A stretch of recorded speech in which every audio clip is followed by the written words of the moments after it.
Hello, ladies and gentlemen, and welcome back to the Eagle Eye podcast. It is episode 39. We're back to our regular Tuesdays, and we're back to our little wonky regular 6 p.m. for me, 9 p.m. for the people down in the East Coast, and of course, everyone down at the Central. It is 8 p.m. Thank you so much for coming and joining us alongside. We're going to talk about everything Las Águilas del América. We're going to talk about that 2-1 win over Morelia and why it kind of wasn't exactly what we were expecting. And then, of course, we're going to break down everything you need to know coming up to the game against Puebla. But before I go any further, let me introduce my co-host, as always, Mr. Dylan Jimenez, a.k.a. Cowboy Dave. Cowboy. I said Texas Dave. It's Texas Dave.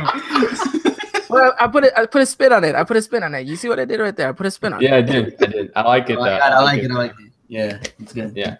No, man. I mean, if I don't get school involved, then life is good. But other than that, I feel like I'm 10 weeks behind in the semester. You feel like you're 2 weeks behind in the semester. I feel like I'm 3 weeks behind my life. I said 10. No, I said 10. 10. He's 10. Oh, well. You're like, I'm last year's semester still. Exactly, man. At least the Cowboys are winning, right, Dylan? That's right. Cowboys Nation.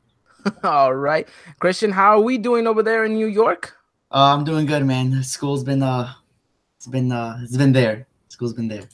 So it sounds like school's been kicking all of our butts, which is fair enough because it's what school was meant for. It wasn't meant for you to go and learn. It was for you to learn and physically and mentally prepare yourself for a beatdown of education.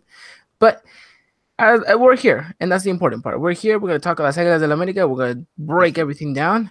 And what better way to do it than with you two gentlemen. And we ready to get started? Definitely. All righty, gentlemen. Let's get into what was Saturday's matchup against Monarcas Morelia, a game that was played under quite a bit of rain. Yes. Oh, heck yeah, dude, a lot of rain. I felt like I was there since it was raining a lot here in San Angelo. See, you guys get all this nice weather like rain. I don't know what water is anymore in California. It was pouring today here. Like pouring. Well, maybe one day we'll have water come back into our sunny state. But it was a very, very wet atmosphere in the Estadio Azteca, which maybe played a bit of a part on how the teams played. But for the most part, it was an exciting matchup, knowing that we were coming into this game right after the international break. We were looking to cement ourselves even further up on the table. Like we mentioned in the last podcast, Christian, everything is very tight at the top right now. Only a couple of points separate teams. Even goal differential separates teams. Mm-hmm. So we'll talk about how this performance wasn't a part to what we wanted, and the result is definitely not what we were expecting or possibly hoping, because we could have gotten a better result, and if so, we could see ourselves even higher at the table than we are right now. Yes, definitely. Like you said, goal difference is playing a part here, and judging by last game, it would have been nice to score a little bit more. It would have. Dylan, what was your take about Saturday's game coming up to those first 90 minutes? Well, seeing the lineup, because obviously we see it Friday before the game usually. I see and I say, okay, this is a pretty good squad going forward. I feel like the squad can go out and get the job done. If I'm gonna speak on it overall, like I know we'll break it down half by half and then talk about it overall again. I say it was pretty average for the team. It really was. I don't feel like we saw full potential from everybody. I feel like they just went out there, got the job done, and closed up shop for the day.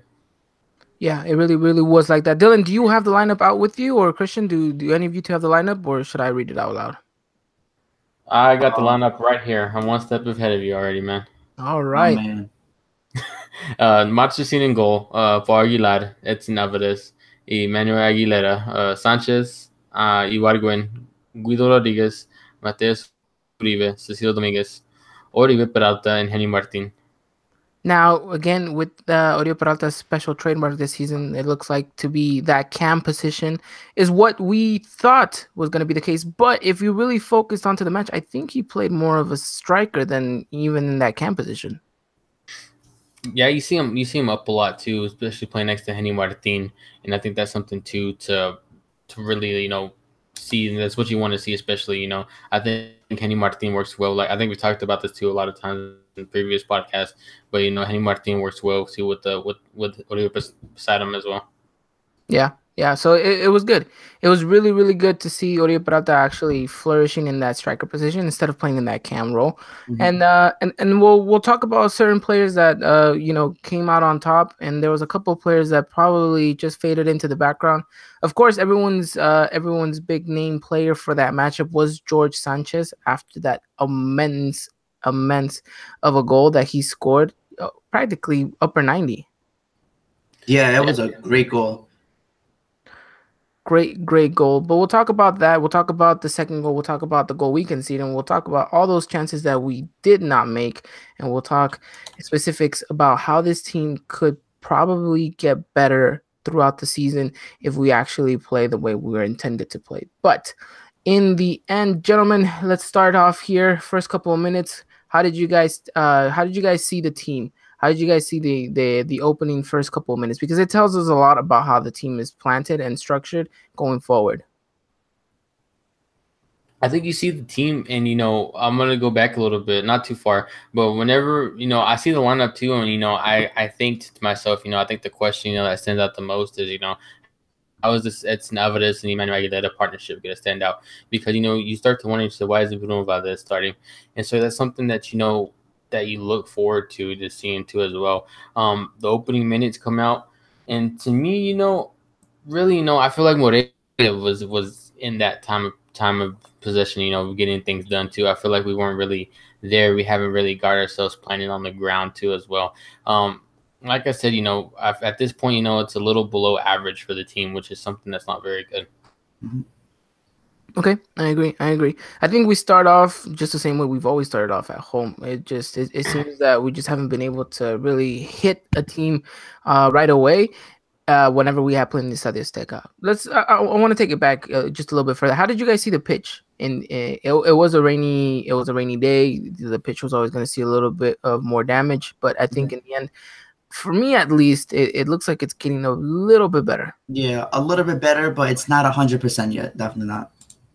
No, there's still like this huge patch where you're just like, what is that over there? Mhm. Oh, it's Yeah. got to be on the right hand side if you're looking at it from the TV perspective. Yeah, most definitely, but it is good to see it improve a little bit than what it was before. All right, so gentlemen, which one player stood out to you right away that looked like they were actually trying to bring the game to Morelia? I For mean, me, no, go ahead, Christian. Go ahead. Sorry. oh, okay, no problem. For me, it was Mateus Uribe. I think because we see Uribe Peralta, play more that striker role. You have Mateus Uribe kind of, get the ball more, try to advance, create something that I want to see Mateus do more. Because I think he flourishes in that role, and I think America uh, gains success when he does that. Okay, Dylan. Yeah, I mean, I kind of agree with Christian, but at the same time, I don't really see nobody stand out. If I'm be all honest, like I said, this team just seemed average. Nobody necessarily stood out for me. I feel like everybody was doing their job to an average grade and getting the job done. But at the end of the day, I feel like this is a full team effort at the moment. I don't really see nobody standing out for me. Interesting. And then a lot of people can say that's a good thing because the team is playing like a team, or that's a bad thing because sometimes there's moments in the match where you need someone to stand out, someone to be that brilliant spark, and it doesn't seem to be the case. So let's talk a little bit about our defense. I think within the first couple of minutes, I think we saw a little bit of pressure from Morelia, and we dealt with the situations pretty well. I think one player that we were all worried about was Emmanuel Aguilera. For the most part, I think he played probably a decent game. For the most Yeah, part, yes. Mhm. yeah. I mean, and like I said too, going into this game, you question that it's an Aguilera partnership because you haven't seen it all season. I mean, you can kind of say that too against Pumas whenever you had that 3-back line, but other than that, you don't see it at all. Yeah, the three back line didn't work for us against Pumas, and we were lucky enough that Morelia didn't press us the way that they should have if they wanted to get something early.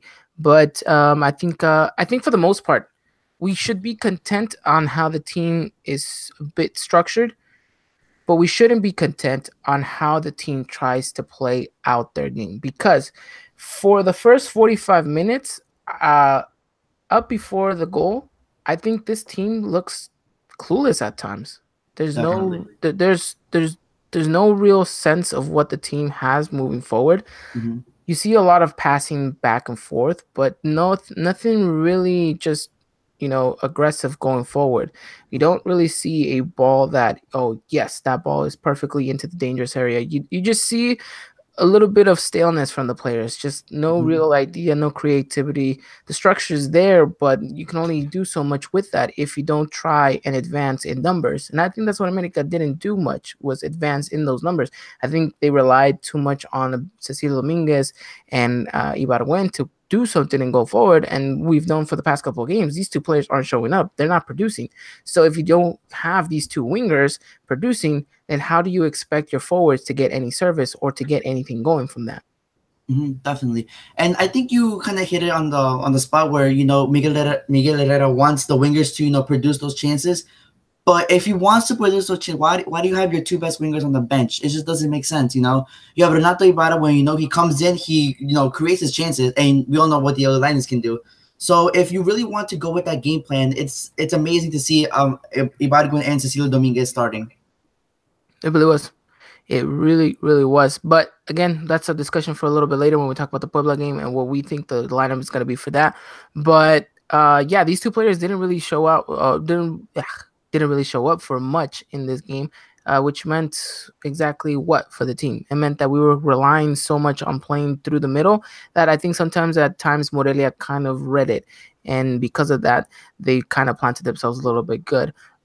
You mentioned Mateus Uribe in the beginning, Christian. I think he was crucial to kind of pushing the team forward, although he can only do so much when you got a whole bunch of players, trying to defend you. In the end, it's just frustrating because we're 9-10 games into the season now. Yes. Yeah. 9.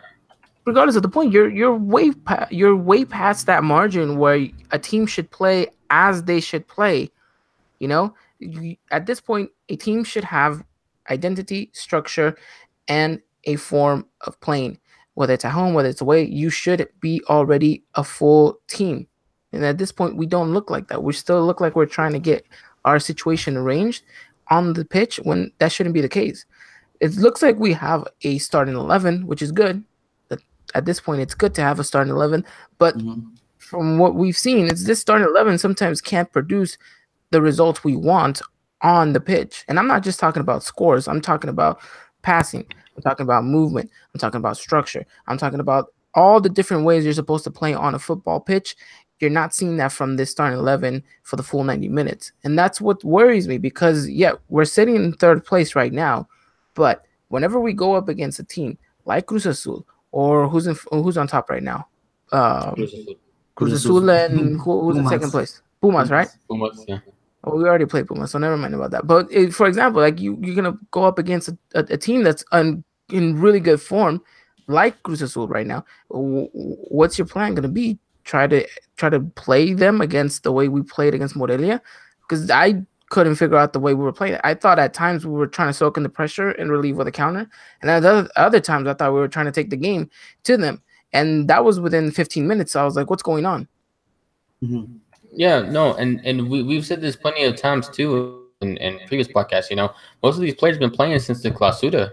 Some during the Apertura too, last Apertura too as well. And you're still seeing this chemistry lacking. That's very frustrating too as well.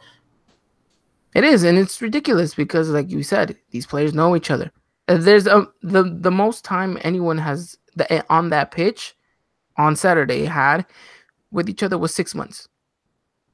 That's the least amount of time you could have had with playing with these players. 6 months, because Roger wasn't playing. Well, I mean, okay, George Sanchez would be the exception, but everyone else should have already known how to play with each other. Exactly. And you don't see it. You don't, and especially going forward, and that's what frustrates me so much because there's moments where you give the ball to Henry, and then Henry tries to hold on to the ball and retain it, and then tries to play out to someone, but no one's there. And it's just like you see Henry doing the movement. You see Henry receives. He tries to hold off his defender. That is your indication to go run, make the overlapping pass, so he can then play it off to you. It's a simple 1-2 and go pass. And we can't even seem to do that at times. And what frustrates me even more is when we do want to play forward, when we do want to play creative with quotations, because whenever we do try going forward like that, we try to force the pass so much. There's a moment in time on a football pitch when you can do a split pass, and there's moments and times where you need to play it safe. And for the most part, we seem to try to force that ball through no matter what. There could be 4 or 5 players in the way. Nope, Mhm. we're gonna try to put that ball through because that means we're gonna get an opportunity. And what happens? We lose it all the time. And the 2 players that do it the most and that frustrate me so much is Ibargüen and Cecilio Dominguez. More Ibargüen than anything else. Yeah, yeah, but at the same time too, you got to look at it. And, look at the passes that they really have put right there. I think you can remember a couple of times too. Oribe, possibly even Henry Martin too, losing the ball in the box, really can't control it too as well. I mean, yeah, maybe it can be a cleaner pass, but still at the same time, you're given that chance, you're given an opportunity, and we didn't take a lot of opportunities. I think me and Christian were talking about it too before the pod started. 7 shots in the box and only 2 goals.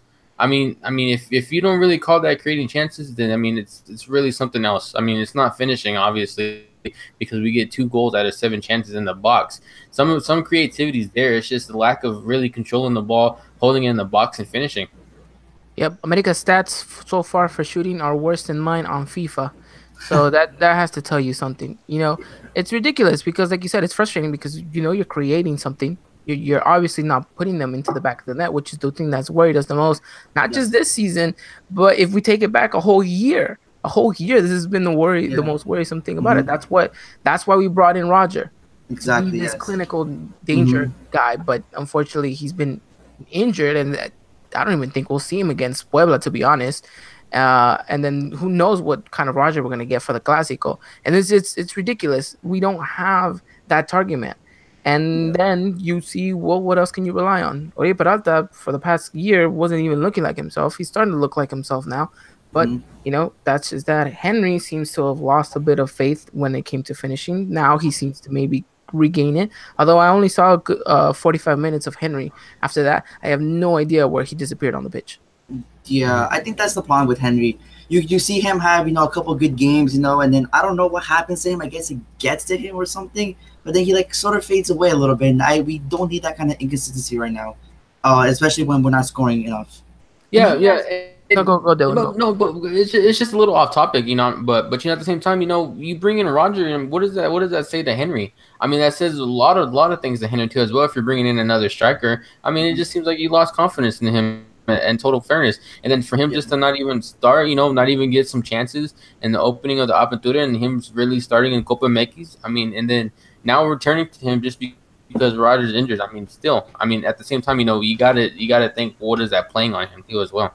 But this is the thing though. This is what Henry's opportunity is here and now. But I don't Yeah. really see him taking it by the scruff of the neck. I just see Mhm. him have good 45 minutes, and then after that he disappears. And Exactly. Okay, but I mean, yeah, it's off topic still, but we could even go back to Clausura whenever we got Menes. And what happened? We went to that 4-2-3-1 and put Menes behind Oribe, and we know that was doing wonders too as well. And but what does that say to Henry whenever Oribe's not doing nothing in Clausura, and then Henry gets benched, and then Henry's not getting the opportunity in Clausura as much either?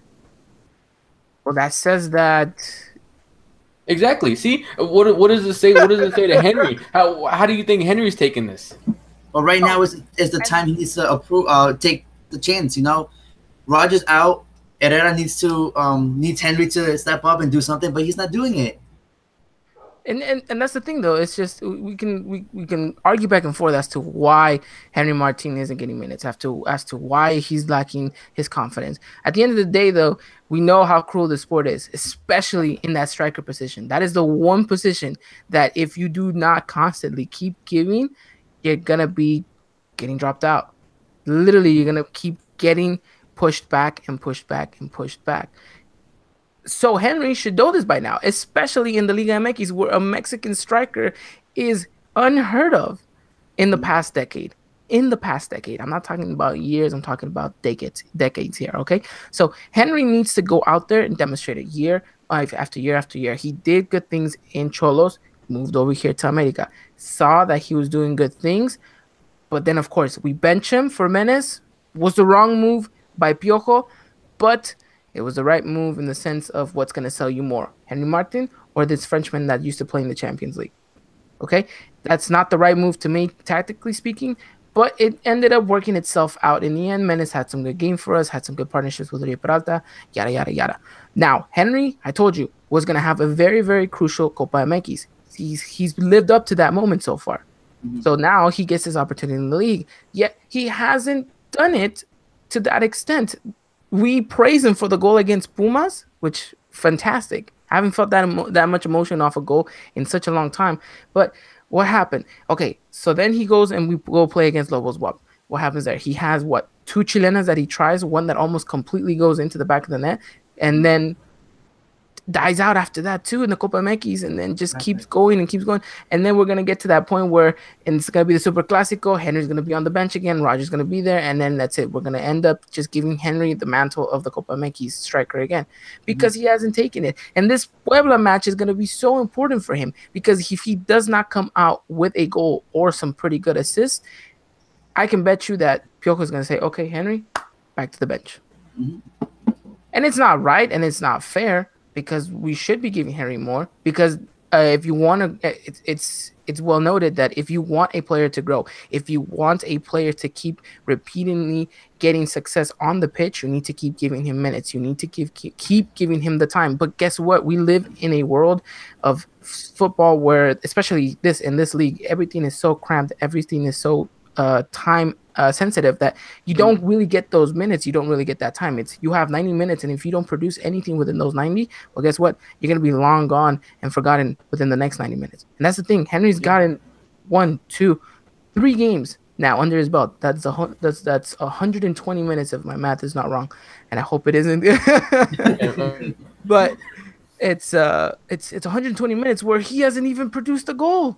Yeah, exactly. And that's the most worrisome part. And yes, he's had a little bit of chances here and there. And yes, maybe America hasn't played to his strength, but he needs to go out there and do something. And I just feel like he hasn't. Like we said, a good 45 minutes against Morelia. Second half, I don't know where Henry went. And I know he played the full 90. Look, okay. Look, I know we're off topic. I completely agree we're way off topic. But in the end, at the same time, I feel like you're describing Oribe too at the same time as well. Obviously, we go back, tactically, it wasn't fair for Henry to stick in Menes and keep Oribe after Oribe's playing the performance he wasn't. No, but why wasn't Henry given that chance too as well to play with Menes?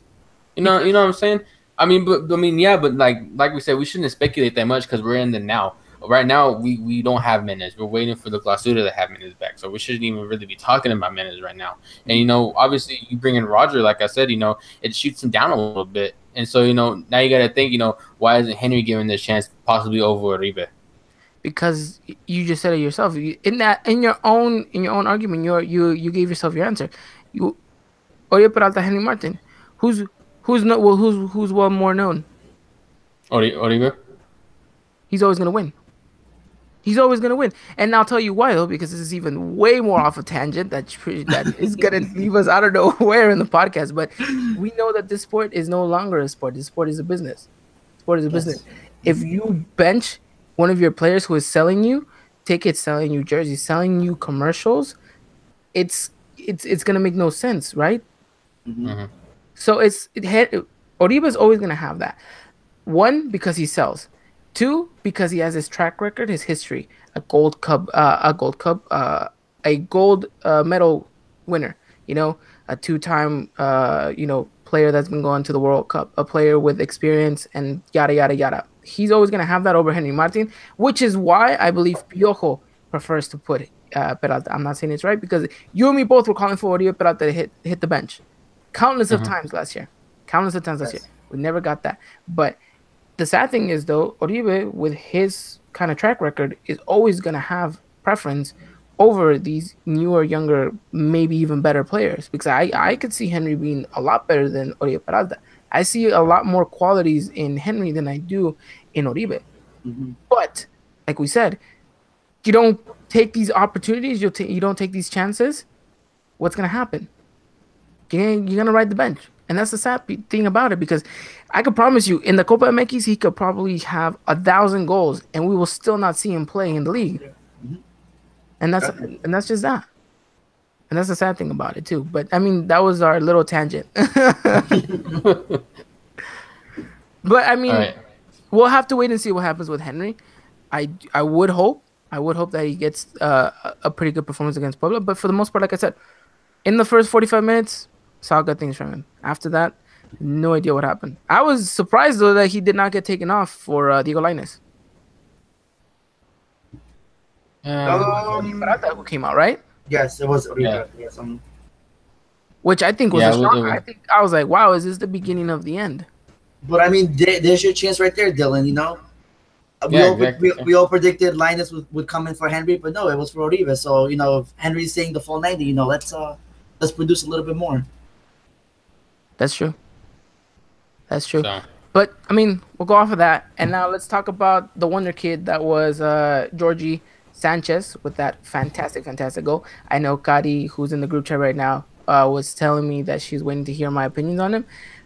Some would say I have a vendetta against him, as Dylan once pointed it out on you do. on the You podcast. do. I don't, I don't specifically, but I do criticize these kids heavily because of the institution that they represent, and because I know what is going to be asked of them in that institution as well.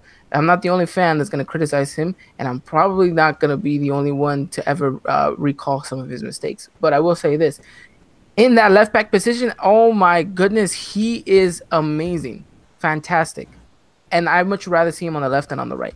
I don't know Yeah, about you guys. that's just true. I told you guys he could play both. I know you. Yeah. And then the ideal would be Jorge on the left and Paulo Aguilar on the right, and take Luis Reyes out because Luis Reyes has not performed for me this season. So this was a change I wanted to see, and it brought me a smile to my face when this came to fruition. And it's true though, because I don't know about you guys, but he reminds me so much a little bit about Miguel Layun, in the sense that Layun starts off as a right back, works his way to the left, dominates that left hand side, scores wonderful goals through that left hand side. And what did he do this weekend? He scored an absolute screamer on that left hand side, because I don't know about you guys, but when you see him play left back rather to right back, he has a little bit more sense of, okay, I have liberty to go forward, but still knows how to track back. But sometimes in the right back position, I feel like he gets lost in between transitions. And in that left hand side, I didn't really see it as much. Right. And funny enough, though, we saw him in a friendly debut on the left hand side against Morelia. And funny enough that he comes and plays in the league on the left hand side and scores against Morelia. So maybe Morelia is like his go-to team. But it's nice to see him produce what he produced. Absolutely amazing goal. I will say this though, it came out of nowhere because I had no idea how we were gonna score. And I actually thought we were going to lose that ball because no one opened up. No one checked in. No one was even trying to make a run in. And then George was like, you know what? I'm just going to take it. And he took it. And it came out to be the best decision. That's good, though. I like to see us taking chances like that. Not wasted the ball when we're in the final third. Just take a chance. Maybe, who knows, it'll go in. Oh, and then it went, and it was fantastic. But I was talking to one of my teammates from my Sunday League team. He's an older gentleman already, and we were talking about the game and we were discussing about it, and he said America didn't really play with much. They didn't really play for much, and I told him I know. He's like, when they scored that first goal, it kind of felt like it came out of nowhere, and he was right because in leading up to that, I didn't really have a sense of, oh my gosh, we're going to score any minute now. I had a sense of, oh my gosh, we're going to go into the first 45 minutes 0-0, and I still don't see where we're going to be able to get anything out of this. But Georgie Sanchez comes with a great goal, and I think that shapes a little bit of our mentality and perspective, because then we go on and then we go and try to score more goals in the second half. And going back to the goal, but like you said, changes the mentality too. Just those things you got to clean up too that I mentioned too. Just controlling the ball, controlling that pass too. I didn't feel like we necessarily lacked creativity. I mean, to an extent we did, but you did see some chances created too. It's just at the end of the day, Oribe and Henry have to control that ball, have to really keep it right there. I still remember that Oribe, I think he had a chance on goal, but it went straight to the keeper. I mean, those are just those ones that you got to bury. I think we've said that plenty of times too. Oribe having those easy chances, but he just doesn't bury them. Yeah. Those Oribe, Cecilio, I mean, the list goes on and on and on. We're not putting the ball in the back of the net, and that's like we said, the most worrisome part about it, which is what led us to our tangent. But it's just ridiculous. I mean, you'd expect more. You'd expect more from this team, and this was the perfect opportunity. Morelia was in a bad position. They had just lost against Querétaro 4-0. I told you guys on Friday when we had this podcast, the most important thing we could do is score that first goal, put Morelia under pressure, have them worried, and we did. And guess what? We had chance after chance after chance to put 3, 4, 5 goals into the back of the net, walk away with a very, very good goal margin, and probably right now be sitting in second place. Definitely, yeah. We just don't take the chances though, and it hopefully doesn't end up hurting us in the end. But we're America, so it does end up hurting us in the end because it's year after year. You already know this. It's Yeah, like yeah. those moments where I told you, it's like in games where we could have won and we drew, it always comes back to haunt us. And these goals that you do not score will eventually come back to haunt you. And guess what? They almost did in those 90 minutes against Morelia, because Morelia then goes off and scores again. Scores for the first time off a header, which I would have to say it was a pretty good cross, but I'm curious to see what was the defending in that situation. Yeah, I don't know. Yeah, I don't know either. You really question with Edson and Aguilera right there. I mean, just I don't know how what you describe that, to be honest. And it's weird how we always say it's Edson. You know, like Edson's always in that mix when it's aerial ball. Like, is that something we have to go over and practice? Actually, this is what I think, and you guys can correct me if I'm wrong. I think Edson is just trying to cover for Emmanuel Aguilera's probably bad positioning, and I think he's trying to anticipate the cross, and in doing so, he kind of loses track because he's trying to cover two men basically. Yeah. He's saying I can't really trust Aguilera, so I have to maybe make up a little bit for his slack, but at the same time, I also have to keep an eye out on my player, and then he's caught in the crosshairs, and he's like, okay, I'm just gonna try to anticipate, and because of so, the ball goes through. That could be one thing. That could be one thing. I could be wrong, but for me, it seems like Edson's trying to work double here. Have trust in your teammate. I think that's Yeah. where you guys say the partnership comes in handy. You know, maybe that was Bruno Valdez. Would he have done that? Who knows? Because Edson and Bruno understand each other more, so maybe he would have like, okay, you know what? I trust Bruno. Bruno got this, so let me worry about my man, and let Bruno do him. Yeah, and I do feel it was a sense of miscommunication, in that goal, but I think at the end of the day, it's just you can't put yourself in that position with No, 20 definitely minutes not. to go. Exactly. 20 minutes to But go. and that's been our problem all season. From the 75th minute and on, we've conceded 6 goals. Like we have this problem where supposedly maybe we get too comfortable and then we just let them come and they score on us, and then they puts us in these situations like this where we have to worry now because one bad breakaway countered by them, and now the game's set up, and now we just lost 3 points. So I think America has to do a better job in closing out the matches. Like you said, like Moreira scored this goal. You kind of felt like that. Like that bit of how can I say it? Like maybe like anxiousness from the team. Yeah, Like, oh my god, like you were like you gonna crap, drop like points. exactly, like oh my god, like this is it. Are we really gonna drop points here right now? Like we can't do that. And I think the most frustrating part about it was that before that goal, we were actually playing really good. Yeah, exactly. And I mean, as much as we like to criticize and say we didn't put the ball in the back of the net, blah blah blah, blah, which is true. And if you think about it, it's still us playing good football. It's still us playing very well, understanding, playing as a team the way we want to see them play. Not putting it in the back of the net, that's a whole different story. But I would like this America side to play like that for a full 90 minutes, not in between the first and the 90th. Exactly. I mean, So, that's what you wish for. But I mean, like really, like when's the last time you've seen that? when was the last time I saw that? Probably when we beat Pumas at their home stadium in the Liga for, was it 4-0 or 3-0? I can't remember. 4-1, Four 3-1, one, 3-1. 4-1. 4-1, 4-1. Yes, 4-1. That was the last time I actually saw the team play with Yeah. very good convincing plays and passing and all that stuff. That's the last time I actually enjoyed watching them fully for full 90 minutes.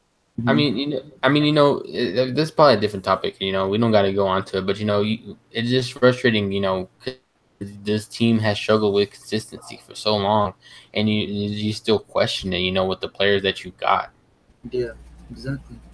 Yeah, I mean, on paper, we look like we have one of the strongest teams in the league. Mm-hmm. But On the pitch, it's a whole different story. on the exactly picture, Yeah. yes. But we'll leave that at that. 2-1 is the end result. I mean, should we talk a little bit about the impact of Renato Ibarra and Diego Lainez? Because I think they were minimal in. Yeah, I was about to say that they really didn't contribute as much as I wanted them to. Yeah. And I think it's just because of I mean, you bring them on and you kind of, and by doing so, you disrupt the rhythm of the team. So now it's like you're trying to catch up these two players to what the team was already doing. And by doing so, the team then kind of backtracks and you're not on the same level as you were 5 minutes ago when you made that substitution. Now, don't get me wrong though, it's good to see them go out there. I think Linus maybe played a little bit better than Ibarra. The thing that frustrates me so much about Diego Lainez is the fact that he gets himself in such wonderful, wonderful positions, but no one wants to play him the ball. Yeah, I saw a couple times where he was wide open, put his hands up like, "Listen, guys, I'm right here. I'm wide open. Why aren't you passing me the ball?" And it's frustrating to see because we know what he's capable of doing, and the danger that he brings to the final third. He just literally, ran circles around the U.S. men's national team defense, and we still haven't given him confidence to give him the ball and do his thing. I mean, that's for another topic, but I mean, it's just frustrating to see him come on. You know what he's capable of doing, but the team not really giving him that much playing. Yep. Yeah, I agree. Yeah, I see. So we walk away with 3 points. 3 points, though, 3 bitter points at the end because it feels like we were robbed of more goals and of a better, spectacular opportunity. Yet we walk away and we sit third at the table because of it. Gentlemen, anything else you want to add on? No. No. I mean, I think we talked about everything. I think I really said, just average performance from the team at best. I think, we still can do better. I want to see this team do better. Because this is the tough part of the schedule now of the season, and so it has to get better. It is, like I mentioned to you, Christian, last week. It's do or die now at this point. You're going up against oppositions that should already be a full team that they know what they're playing for, they know what they're doing, and because of it, you need to be able to do the same. Now we'll have to wait and see how the team performs, how the team goes about it. But Dylan is right; it's do or die at this point. Definitely. Yeah, every point's gonna count. It is every single point. Every single point. But we walk away with 3 at home. It should still feel a little bit nice to walk away with something, especially on what was Mexican Independence Day Eve, because Mexican Independence Day is the 16th. Mm-hmm. But it was nice to walk away with something. But the stadium entrances were about 75 cents US dollars. What did you guys take about that? And 21,000 win. I get it. Well, I don't know. I was watching a vlog. This guy that goes to every America game. I don't know if you guys know him, but I was watching the vlog. He was mentioning how it's very difficult for the people to go on Saturday only because of the holiday. But I mean, I don't know. I don't know what to take away from that. And the other thing is too, it's raining. Not a lot of people go to the stadium when it's raining. Yeah, I don't like that excuse, to be honest. Yeah, but I mean, it's just true. Like it's been going on. Yeah. Ponchos. Yeah, ponchos. Exactly. Yeah. Yeah, but you know how people are. Because what happens? Umbrellas. What happens everywhere and anywhere when it rains? So basically, Ivan's one of those people that if it's raining, he's not gonna go out. Oh man, you're one of those people, Ivan. No, but what happens? What happens? Okay, this is where I'm trying to go. What happens to the roads when it rains? And don't say they get wet. They get slippery. No, what happens to? There's traffic. There's traffic. Yeah, traffic but there's always traffic everywhere. If it's a nice day, and you have 50,000 people, there's not going to be traffic when you come outside. But it's still, I mean, I'm trying to give somewhat of a reason. But you know what? I don't live there, so I wouldn't be able to tell you fully. I 15 was like, I'm pesos done. for an entrance at the Azteca. When was the last time that even happened? You know what? Oh man, if we would have known that they were gonna be that cheap, we should have bought like a couple and gave some away to the people down there. That Really was should have, fun. right? That would have been cool. Courtesy of the Eagle Eye podcast. Now I feel bad. Thanks for that. All right, gentlemen, we're gonna move on to our next topic. And before so, we want to thank every single one of you guys who are out here in the group chat and on the live chat. Excuse me, I always say group chat for some reason. Thank you to everyone who's come out and joined us and given their comments, giving us their questions, and really interacting with us. People, we are so close to that 400 mark on Twitter. We are getting so close to even bigger and better numbers that we are super excited. We are what? We're 11. 389.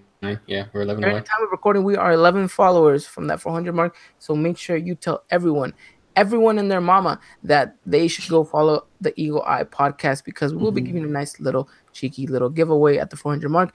And when we get to that 500 mark, oh boy, will you guys be ready to see what we got in store for you? But in order to get there, we need your guys' help. We need your guys' support. I know you guys have done so much for us and we're asking for so much more.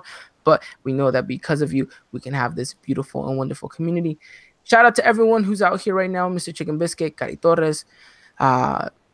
Leiva, as always, La Resaca Americanista wishing me happy birthday. Thank you so much, Resaca, for coming out here and being part of the nation as well. Everyone, thank you so much. Gentlemen, anything you want to say before we proceed? Happy birthday, Ivan. I was gonna wait till the end, but all right. Oh. We'll wait till the end. We'll wait till the end. I'll say happy birthday to myself until the end. We'll save it. Shout out to Chris. Everyone, thank you so much. And also I leave this little part to Mr. Christian.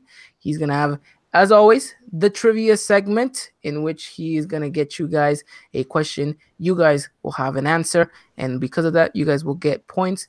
And from what I'm hearing around the office, that prize for the trivia, wow, is it going to be a good one? So make sure you guys do answer those questions. We're a bit unfortunate that we can't enter the competition, but I guess, hey, that's the life of the host, right? Yeah. So Christian, take it away. Give these wonderful people the opportunity to get themselves some points. Definitely. Well, I'm going to need you to put the link in the chat. But this, again, guys, thank you for supporting the pod. And if you guys answer this question correctly, you will get 20 points tacked on.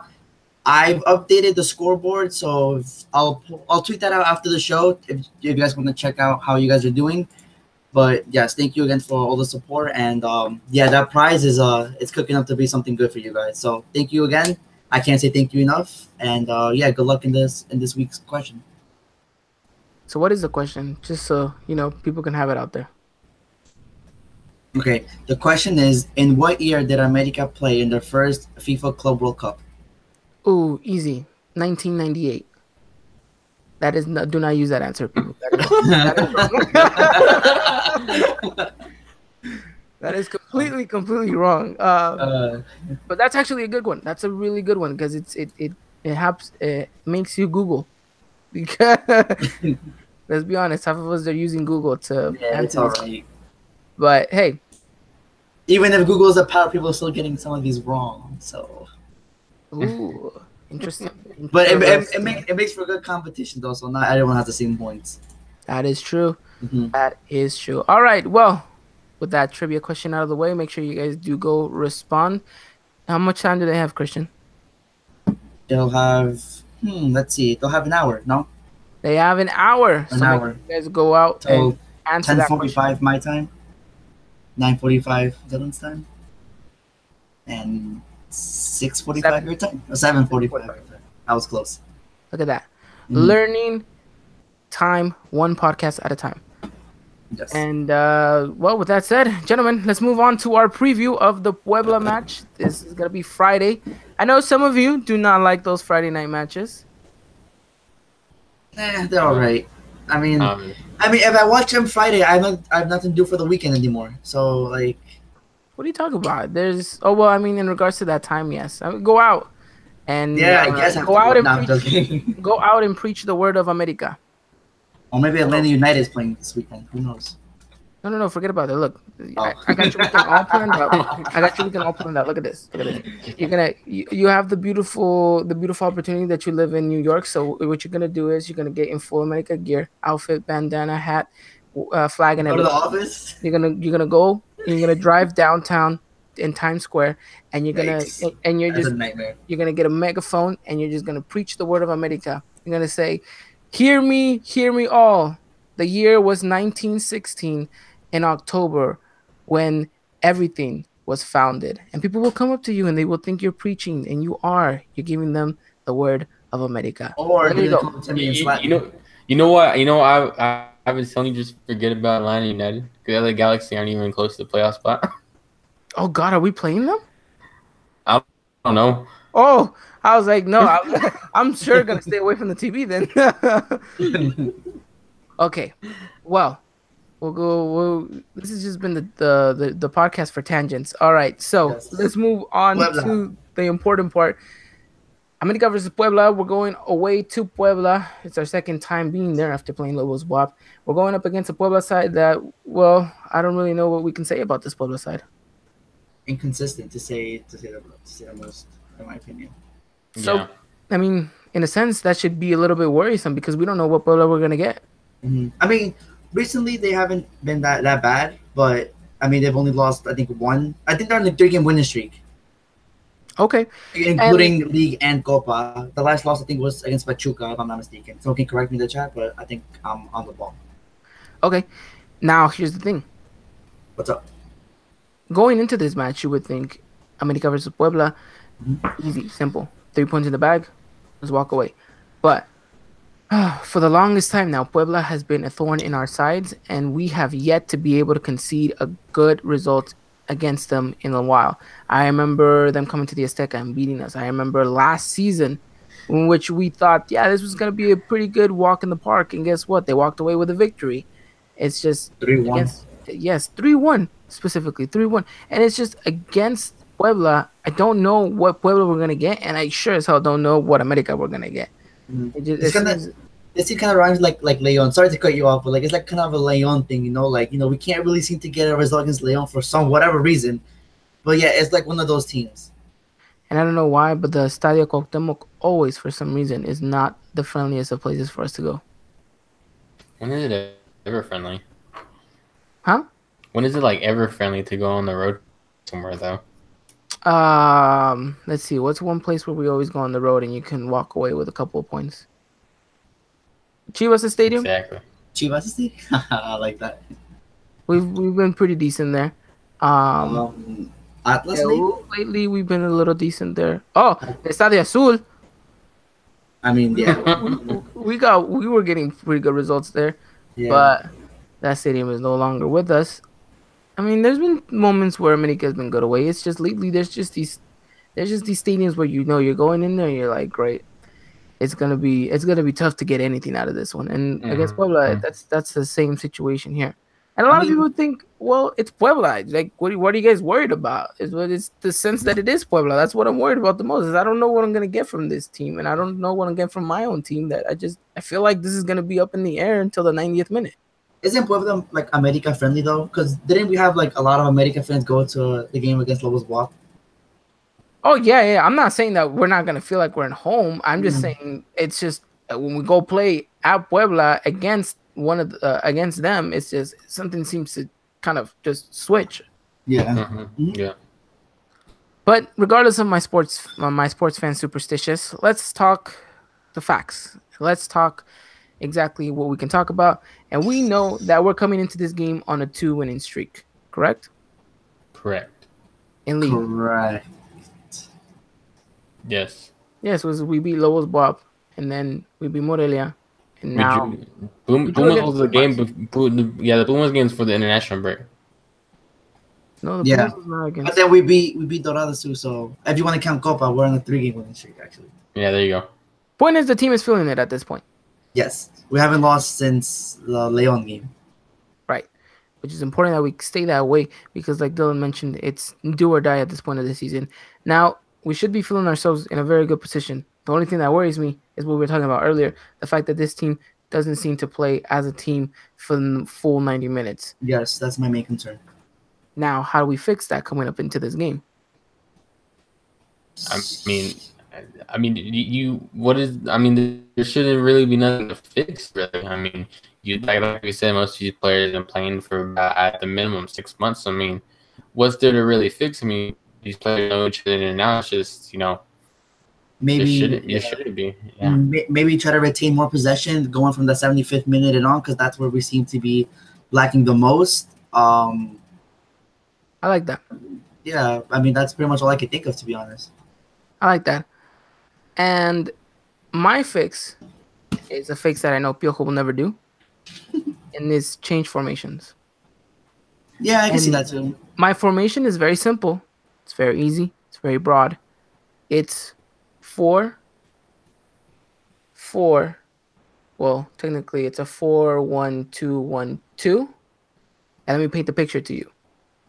It's actually a very central formation. It's very narrow.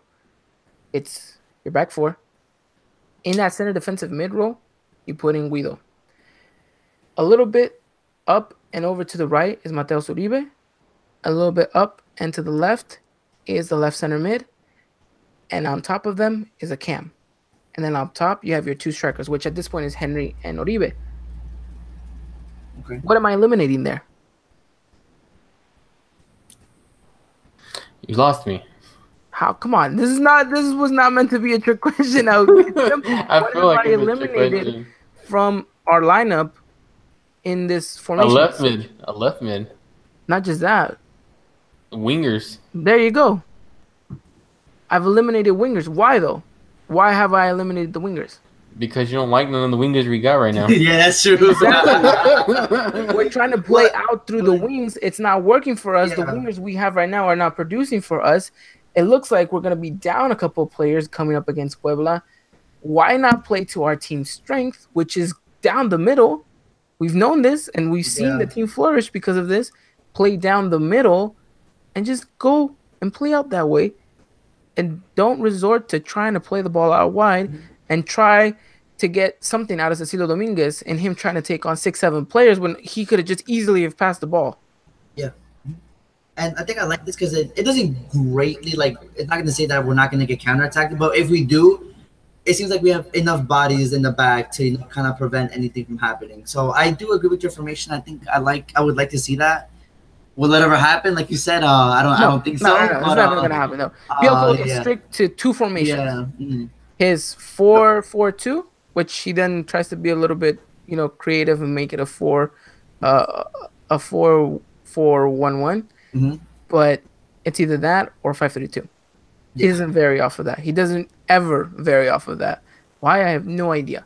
Yeah, But this is around the time where I don't know. I feel like this is the perfect time for us to go into a much more narrow formation, down the middle, play down the middle, play through the midfield, than to play out wide, because by us playing out wide, we kind of stretch ourselves a bit thin. And as much as we're trying to stretch the field to open up spaces, what we're really doing is just we're telling the opposition, hey, we're going to play out wide. All you really need to do is make sure you cover those gaps in the wings and make sure that you guys stay very central in regards to marking our forwards. Okay. Yeah, basically. Now that's just me, but again, I'm not Piojo and I'm not in charge of these guys, so we'll have to wait and see. But we can most likely assure ourselves that we're going with that 4-4-2. So, gentlemen, it's that time of the podcast. Give me your predicted lineup for Friday, and then we'll talk about possible absences. Okay, I guess I'll start. Go for it. Yeah, All right, I'll have Marcin in net, Pablo Aguilar on the right, Edson and Bruno Valdez in the middle. And if Jorge Sanchez is available, I'll take Jorge Sanchez on the left. On the left, I'll have Cecilio Dominguez. In the middle, I have Mateus and Guido. On the right-hand side, I'll put Renato Ibarra. And up top, it's Oribe and Henry. I really think that's your strongest lineup at this point. It really is. I mean, especially if, I know you're going to say we're talking about absences in a minute, Ivan, but, it's going to be really crucial if Sanchez is going to be ready. I mean, it's speculation right now, but I mean, I know that he didn't finish training as a precaution, but right now, I mean, you just don't know. Yeah. Okay, so let's put out a lineup just in case these players aren't able to make it. So, who is your left back in that situation? Exactly. Who is your left back? Vargas is out. Because Vargas is out, yeah, and you don't have Reyes, Luis Reyes. Reyes can play, but they don't want to risk him. Yeah, they're gonna wait till they play Chivas. So who's your left back? Edson.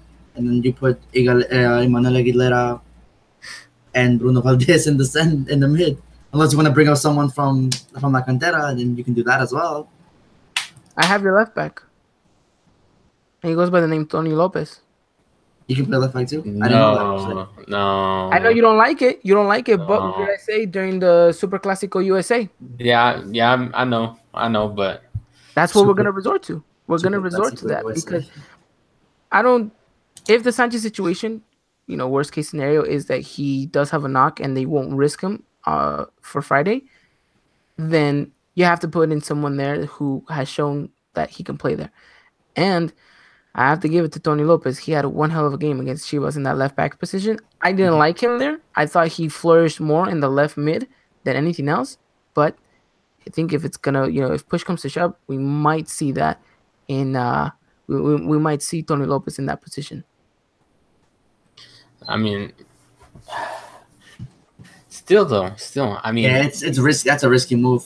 Like you said, this is the part of the season where I don't think a draw or a loss will benefit us in any single. I mean, it never does, obviously, but more in this part of the season when you have arguably the hardest schedule coming up for us. So, do you really want to risk that against a Puebla that that we've known to struggle with at home as well? So they're feeling informed.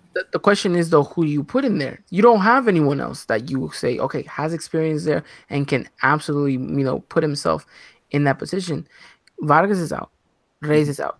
Georgie probably is going to be out too. Who else then except Canterano? And that's about it. Yeah. I mean, this is the point in time. I respect the move. Aldo Cruz going to Necaxa, but this is the point in time where I think Aldo Cruz could have stepped up too as well. Our good friend Chris 45 mentions Osvaldo Leon from the Sub-20, who has played there in Copa MX before. That's what I'm saying. You bring us someone from the Cantera. Their time to shine. These are two Canteranos that I'm talking about, Lopez and Leon. Yet I've mentioned them both, and you've shaken your head, Dylan, at both of their names. I mean, it's just, really, what has Leon shown, really? I mean, he has his times, he has his moments, but then again, he has his bad times too as well, his bad moments too as well. And I saw it too. You've seen Tony Lopez, do some good stuff against Chivas in that friendly game in LA. But at the same time, Christian has a point too. This isn't the time, just to go out and do it. At the same time, it's not an experiment. It's whether he can go get the job done. And it's different from Copa MX. It's different from that friendly. Even though it was a classical feeling. The atmosphere was good and everything, but it's a different feeling. Playing Liga MX in Mexico. More relaxed game. No, not really that much pressure on you. I mean, I was gonna ask you guys a question, and I'm kind of ashamed I don't know this, but can Paolo Aguilar play left back? No, a little bit. But so if it's not Alvarez and you put Bruno and Aguilar in the middle. I mean, as much as that sounds like the right move to make, I don't see Piojo making. No, yeah, obviously I don't. Yeah, anything we talk about in terms of tactical or lineups, that will never happen. But I mean, I'm just putting that out there. Yeah. I mean, to me, what Christian's saying, ball on the left, it's not on the right. I think that's the best tactical move you can make if Sanchez is out. But at the end of the day, we know that's not what Piojo's gonna do. So hopefully he's ready. That's pretty much we're trying to say that. Hopefully he's ready to play. Definitely. But I think this has a simple solution. You call back Osman Mares from loan and problem solved. Yeah. Wait, I thought Mares was gone. I thought he was left to I don't know. Someone can correct me, but I think he's on loan wherever he's at right now. No. I could have sworn I read some report that America was gonna let him and Munoz and everything like that. Once their loan ended, that was the end of their contract too. Oh And like yes, they're yes, yes, yes, yes, yes. They were gonna yeah, buy out their yeah. clause. Yeah, yeah, yeah. Never mind then. Looks like we're still in the same situation. But actually, let me shed some light on what the Georgie Sanchez situation. It looks like last thing I read was actually he didn't finish training because he kind of rolled a little bit of his ankle, but it wasn't that he was actually hurt. They just didn't want him to continue training just That's to fine. kind of rest and relax. So Yeah. it That's looks the good like part. it looks like it's not too bad. So we can most likely assure ourselves that he's gonna be there against Mhm. Puebla. We'll just He keep made you the guys trip. updated. Yeah. Him and Linus made the trip, correct? Yes. Yes. And well, let's talk a little bit about Linus. It looks like after Bruno Valdez made a Okay, very bro, tell me what the hell is Bruno going in like that in training? Please tell me. I don't give a damn much as much as seen situation. What is Bruno Valdez doing that, dude? Please tell me. Somebody please explain. Somebody step up and tell me, please. Yeah. he's doing his job. But really, dude, in training? Come on now, man. Okay, put yourself in Bruno's shoes. He just rode the bench. He just rode the bench against Morelia, and it looks like Aguilera has his spot. He's not on good terms because of the red cards he's picked up, and he had a poor performance against Pumas. What does he have to do to prove to Piojo that he's ready to go? Well, he has to give 110% at practice, which means going into these dumb, stupid challenges, reckless sometimes, so he can show himself, hey, Bro, I'm but gonna give still, my all on there it practice so I is. can give my There it all is. during the It's game. dumb. There it is. Dumb, stupid challenges, bro. I'm telling you. Uh, You really I'm like just, Osmar Mares over Zamudio? no, I was just joking around. Oh, I was about to say. I was about to say. Oh my god. But But still, man, that's the whole point. That's the whole point. I mean, really, like, we'll go back to the last time Bruno really had a handful of stupid, dumb challenges. I mean, yeah, I mean, but like in training, I mean, you want to go out and prove your point, dude, after you got benched, but you gotta do something stupid and reckless. I mean, that's what's dumb to me. That's what's dumb. I mean, I get That's it. not, that's not proving your point. That's not proving. That's not proving your presence. That's not proving your dominance, bro. That's just going out, just being stupid and reckless, like you said. That's not proving that he needs to be back in there. If he really wanted to prove it, he wouldn't have done that. I think he was trying to go in and yes, he was a bit reckless, in which it happens at training. Let's just be lucky that he didn't break Linus and Yes. that the Linus looks like it's just a knock. It looks like it's just a knock. Worst case scenario, he'll miss this game. That's about Yes. it. But that's That's about it. about It it. needs to be about it because our next game after that is Chivas, and we need Linus for Chivas. Oh, he's not gonna start against Chivas though. He's gonna be an Uh, impact sub against Guadalajara. I. yeah, yeah. I don't think Lions will start against Chivas either. Trust me, it won't. Yeah, he won't. We won't see Linus start for America until the Clausura. Yes, but yes, you're correct. Yes, I mean he's not going to get any action against Bubba, so there's no reason for him to start against Chivas. So yes, you are right there. But as in terms of a super sub kind of move, Linus would be one of the best options coming off the bench. And Yes. I've argued this case that Piojo loves him as a super sub, and I kind of do too at times. But then there's times where he only puts him in for like 10 minutes, and I'm like, this is no time. Yeah, that's He no doesn't time, have bro. enough time to be a super sub in 10 Exactly. minutes. Yeah. But again, that's for a whole different story. It's a whole different situation. It's a whole different topic. But luckily enough, Diego Lainez will probably only miss against Puebla. They'll do more on him tomorrow, and we'll get more further information. But for the most part, I think he'll be okay. I think he'll still make it to the bench. I don't know if we'll see him, depending on how the game goes. We'll have to wait and see. Yeah, I mean that's all you can do is just wait and see at this point. But So now that we went over this, let's talk a little bit of what we need to do on the pitch once we have our 11. Any takers? possession, controlling the ball, the easy touch, just don't have a heavy touch. I mean, because look at it, dude. I mean, if you go back and watch the Morelia game, how many times were we in the box, but even Henry just don't have a good touch, and like they lose the ball. Crucial for this game is going to be possession. is going to be for us to come out organized with set structure that we have, play a very possessive game, which means us have the ball more, Puebla's doing more of the running. And then being smart enough from that to take your chances on. I promise you, if we take the game to Puebla, we will get opportunities. If we take the game to them, we will find ourselves in open spots. Now, this is where Henry Martin and Cecilio Dominguez are going to be crucial because they both drift towards that left hand side. So they both sometimes end up linking up with each other. So Cecilio Dominguez needs to prove to us why he still is wearing an America jersey and why it is that we rate him so well. Why does he have a 75 rated on FIFA? I want him to show me why he has a 75 rated on FIFA now in FIFA 19. So go out there and show me. I don't care if it's against Puebla, but show me why you have that rating, or else he's gonna get downgraded to like a 72. I don't want that. And and then Henry, of course, if you get the full 90 minutes, Henry's Henry. I need a goal.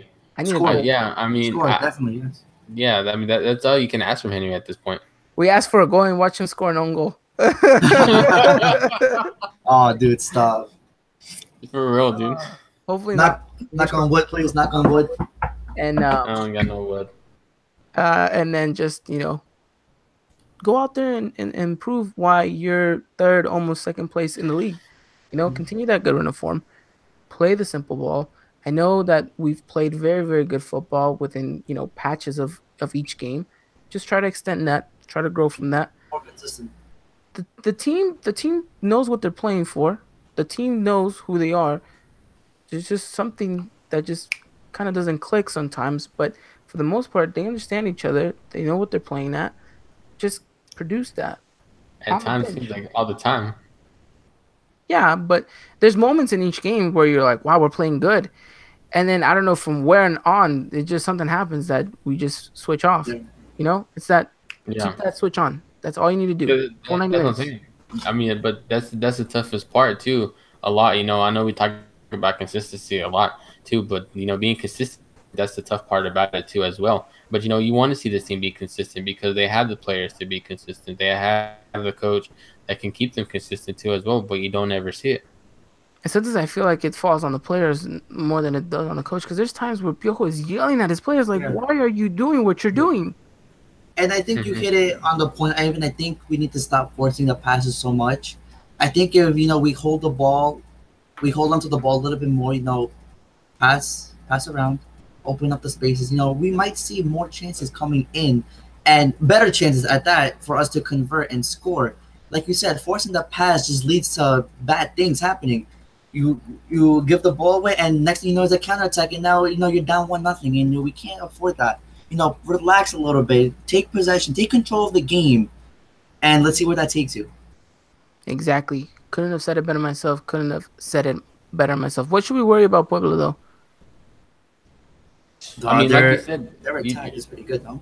Yeah, I mean, you don't know what you're getting from them either, too, as well. I mean, despite this recent good run of form from them too as well, Puebla can show up or they can't show up. I mean, it's one of the two, and we'll just have to really find out Friday. Whether they have showed up or not. To any Puebla fan that is probably listening, I am about to give you a hint on how you guys can beat us on Friday. Attack through that left-hand side, and you guys will exploit us. Because against Morelia, I didn't see George actually get that much of confrontation from a winger. I saw them try to play a lot through the right-hand side. I want to see him get tested a little bit more on that left-hand side. I've seen him enough to know that he can hold his own. I just want to see constant threat going through that left-hand side in order to say, okay, yes, he's solid there. And then if George is not playing on that left-hand side, Puebla's going to have a field day if they try to utilize that area. Because whoever is going to end up playing there is not going to have as much experience as anyone else. No, yeah, they really are. So we need to patch that left-hand side somehow. And that means Cecilio Dominguez dropping. What's William Da Silva when you need him? Where? I said, I think for me, I don't know about any Puebla fans here. I don't know if any Puebla fan ever listened to us or someone in the chat. But for me, I think Chumacero That's they say his name in Puebla. I think he is their biggest threat, and he will be playing on that right hand side. So it kind of correlates Yeah. onto where you guys can attack us and give us the danger. So just Yeah. keep an eye on that. Alrighty. So there, the boys have broken it down for you all. Get ready for that Friday matchup, which is at 7 p.m. my time, which is exactly going to be 10 p.m. your time, Christian, and 9 p.m. your time, Dylan. So a lot to look forward to this Friday night, and then we'll have to wait and see whether or not we're going to go celebrate that night or we're just going to wallow in our pain.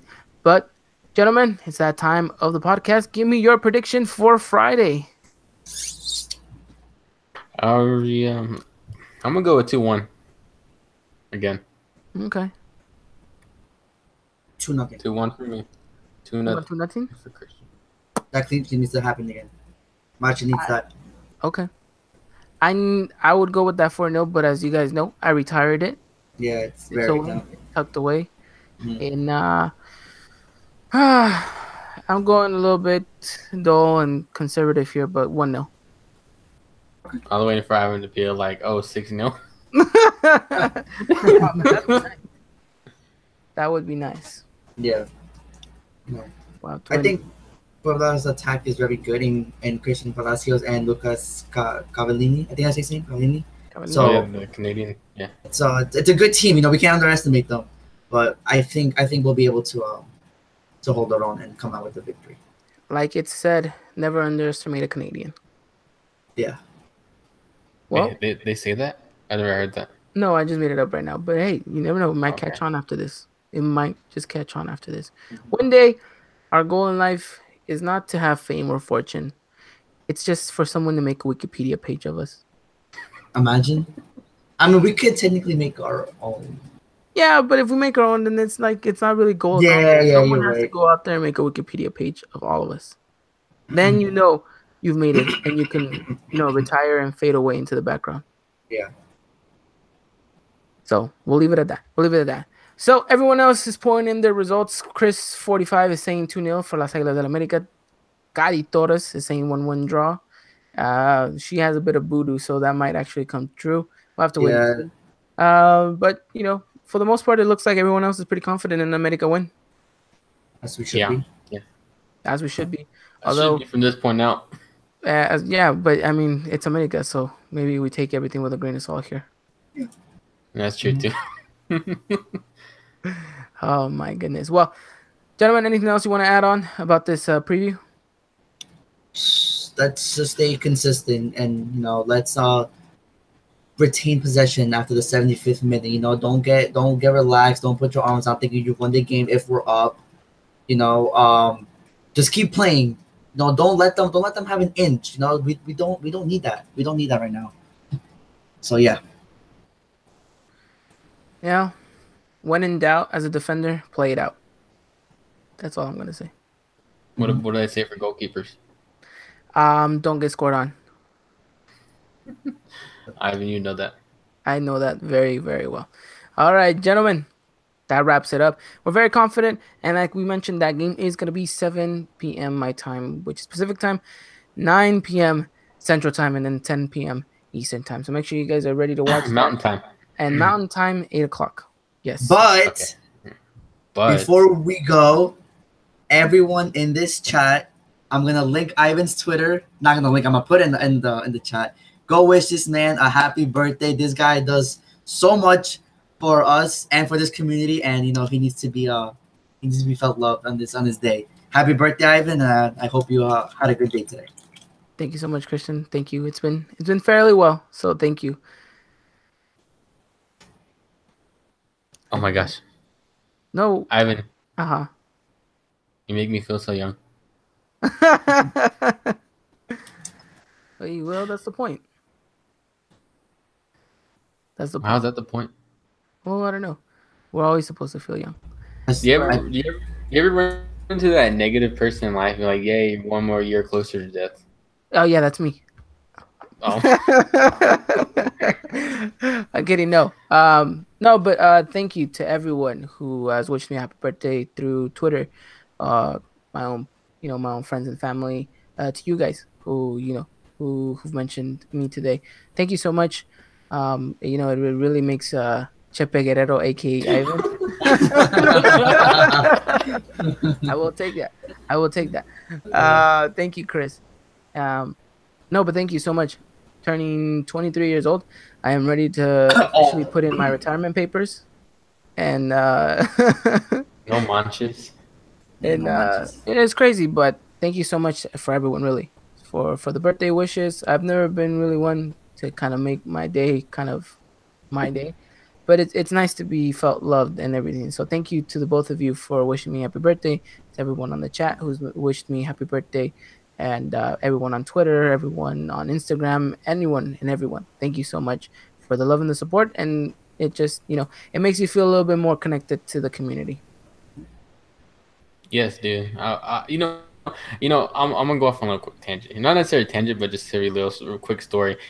I met this guy today who works for the bilingual newspaper here in San Angelo, and I was actually telling him about the podcast and how the English community is growing, and he was talking about, oh, that's so cool and stuff like that. And so I'm like, it just feels great to be part of this whole thing. Kari being here to support us, the stuff she does for Foot Max Nation, The famous girl. Yeah, and us growing too as well, and like all the other people that support us, like Cesar, Tom, and all them too as well. Ultimately, yes. And with that said, make sure you guys do follow us on Twitter at Eagle Eye Pod, and make sure you guys right there, Christian. Yes, am I pointing to the right thing? Yes. I am. Okay, good. Right there, guys. Right there, Eagle Eye Pod. We're so much closer to that 400 mark, and once we get past that 400 mark, that 500 mark is going to be really, really, really good. So make sure you guys do follow us on Instagram as well. Same handle at Eagle Eye Pod. Right here, guys. Again, right here. Right there. Right there. You guys follow us. We're going to try to do our best to keep you guys updated with everything picture-wise in regards to Las Águilas del América. And in the end, it's just a way for all of us to kind of just communicate and grow as a community. So with that said, gentlemen, anything else you want to add on? No, I'm good. Happy birthday. Thank you, man. Thank you again. Well, ladies and gentlemen, come to the end of the episode. Thank you so much for joining us. Be ready for Friday. If you're going to go out and drink, make sure you guys do it near a TV so you can watch the game. And, everything, and hopefully everything plays out for us with 3 points in the bag. With that said, gentlemen, thank you so much for taking the time and coming out and talking everything Las Águilas del América. Dylan, Christian, thank you. You're welcome. And everyone, thank you so much for your support, whether it's SoundCloud, iTunes, or here in the live chat. Thank you so much for coming out here. Make sure to answer that question you have about a couple of. Well, actually, no, the time passed. No. Oh no! It's no. You still have about like 30 minutes. So make sure you guys go answer that question. The year is 1843. And with that said, ladies and gentlemen, thank you so much for coming out and supporting us. We'll see you guys very, very soon. Follow us on Twitter, like I mentioned, because we will keep you guys updated with everything, news, game stats, everything, the full 9 yards. We'll have you guys covered on Friday as well. And a little quick sneak peek. It's Classical week next week, so we're gonna be hyping it up starting from Monday. It's gonna be interesting. It's gonna be fun, and I believe there should be a rematch played on Twitch in regards to FIFA, but we'll let you guys know exactly what's gonna happen to that. So, with that said, ladies and gentlemen, thank you so much for your support. We'll be seeing you guys very, very soon. It's been the end of the Eagle Eye podcast. It's your host Ivan signing off. Thank you again for everything, and we'll see you guys very, very soon. Next time. That was a horrible way of ending it. I have no idea what I was doing. All right, never mind. All right, we'll see you guys. Bye. Vamos America. Bye, guys.